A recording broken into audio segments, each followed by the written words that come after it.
The long-awaited patch 6.2 is supposed to be coming soon, and with it another rebalance of the weapons. This time we'll see a much closer setup to the pre-5.2 weapon balance and TTK. This will hopefully bring back a lot of the satisfying gunplay to Battlefield 5 and overall fun of the game, but will it totally resurrect the experience we have in-game currently? Well, before we start, make sure that if you enjoyed this video, then leave it a juicy like, and if you really enjoy it, then subscribe for more content like this. And I also want to shout out An's Chan, as I again recorded this footage during one of his live streams, so be sure to check out his channel as well, as he has his own streams and sometimes I will be on with him. So check those out, link should be in the description below. First things first is the return of good gunplay. This is the big thing that everyone had praised from the launch of the game, and every time they've tried to mess around with it, people have just backlashed pretty harshly. This has happened twice now. The first time was Christmas of 2018, and people got them to revert that just by saying, hey, this kind of sucks compared to what we had before. They said they would never do it again, but here we are, them having done it again. And messing around with these core elements of the game needs to stop, because essentially what you're telling people is don't invest in the core gameplay aspects of this particular Battlefield title, because odds are everything you've learned, everything you've invested in, all the weapons you've mastered, it's not going to mean anything, because we're just going to change the time to kill and the way the weapons work entirely in any random time, probably around Christmas. Now, the good thing is that we know that the original recoil and rate of fire rates are going to come back. We don't know the actual damage values and a lot of the specific numbers, but we do know that recoil and rate of fire is returning to how it was, which means we are getting a skill curve back, albeit with a hitch, and that's going to be the snap to aim, but I will talk more about that a little later in the video. Now, this also means things like a 13 bullet to kill FG42 or 9+ bullet to kill at range assault rifles will no longer be a thing. And speaking of ranged engagements, I do want to talk about the return of the semi-auto rifle and the pistol carbines. These went from great to just downright awful overnight, which is a tragedy because both of these happen to be some of my favorite weapon types. This means that these weapons should perform better at their intended ranges, as they are very, very hampered right now, and playing with them honestly feels like you're actively putting a handicap on yourself. So 6.2 should fix these very popular weapons and bring them back to the forefront of the game. Now, there's also going to be a reworking of the SMGs. I know we are all familiar with the Type 2A.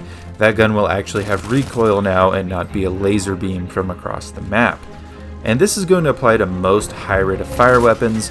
They are going to be reserved to that extreme close quarters area. So the Type 2A, the Tommy gun, Swomey, they're going to be back to how they were, where they're specific for those close quarters engagements.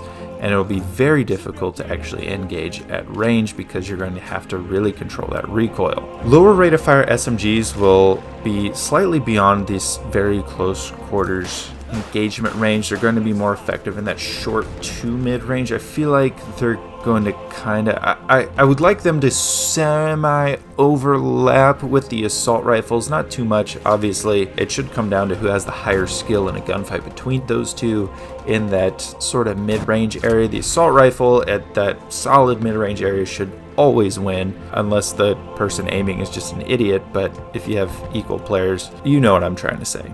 Anyway, that's it for the SMGs. Let's move on to the LMGs and MMGs. I think they've been in a pretty good state for most of the game's life. We did have some pretty terrible balancing issues with 5.2 coming out. The shotguns ended up being the premier weapons in the support class. Now, there was some interesting balancing, such as the Madsen MG being a flat 6 bullet to kill at any range. That's kind of an interesting little balancing that they have. Obviously, I think that's going to probably be buffed with the 6.2 changes, which will be nice. But as a whole, I think LMGs going back to how they were would be very solid. I don't think there's too much real tweaking to do there. There weren't really any LMGs I hated to use. Most of them were pretty serviceable at that solid mid-range, kind of more defensive weapon that you could mount if you had to. Now, MMGs, it's no secret that I've disdained them for pretty much the entire life cycle of Battlefield 5. But I feel like with the launch of Chapter 5, they were actually in a pretty good state as far as the recoil values and everything like that. I think there was a lot less corner camping going on than in the first 6 to, I don't know, however long, 10 months that the game was out.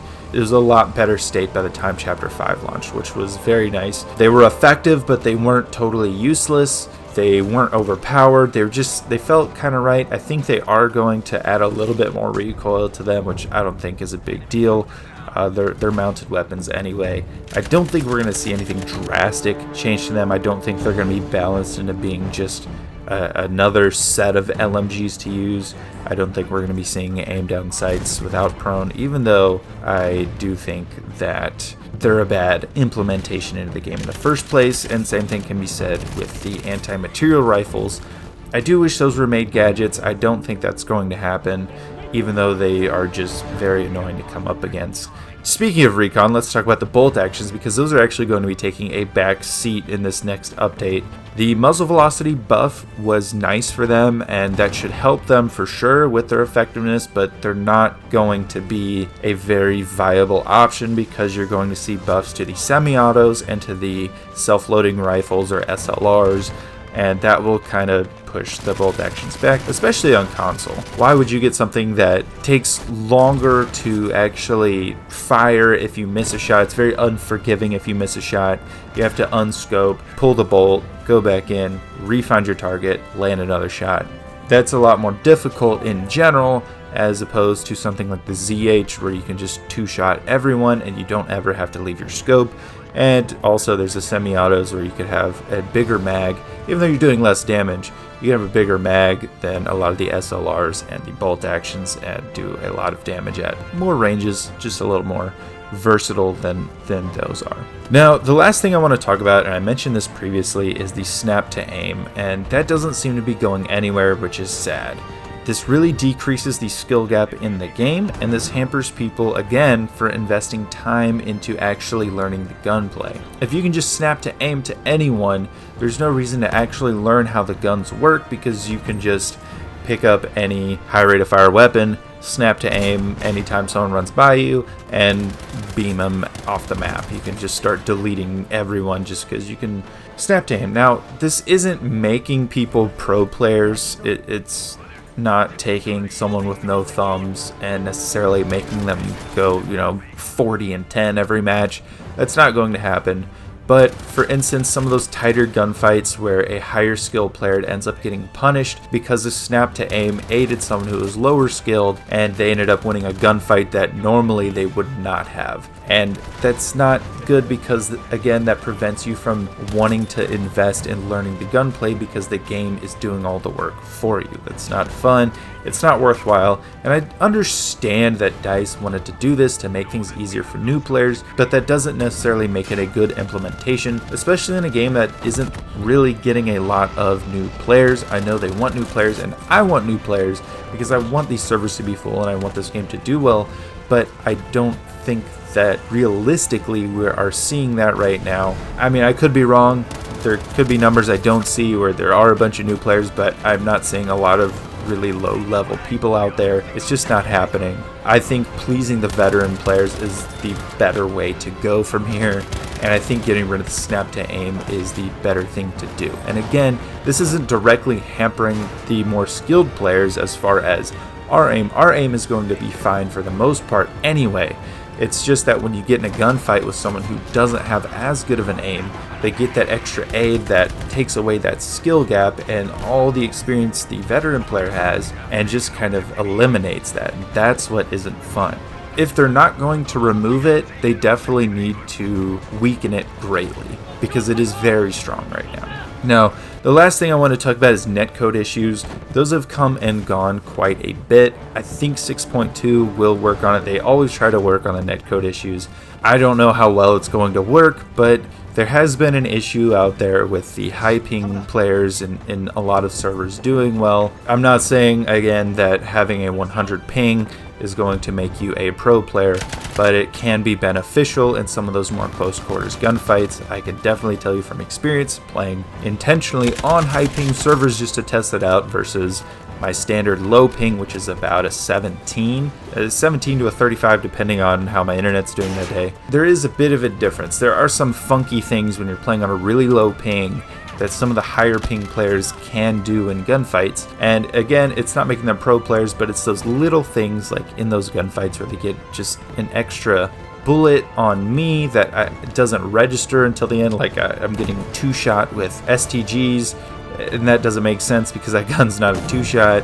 It's just weird stuff like that. Even though they probably fired more shots and they probably did kill me legit from their end, on my end it's only registering as 2 shots, and that's not fun, especially when you're playing on a pretty low ping. Now on a high ping, I've experienced that I am winning a couple of extra gunfights that I probably wouldn't have normally, and that's just one of those things that I hope that they are working on. So anyway, this won't be a total revert of patch 5.2, but a much better version of the gunplay than what we have had since, and hopefully it will all go well, but we will see when it actually launches in the future. I am optimistic, even though everything in my body is telling me not to be. But anyways, thank you guys so much for watching. I hope you enjoyed, and I will see you in the next video.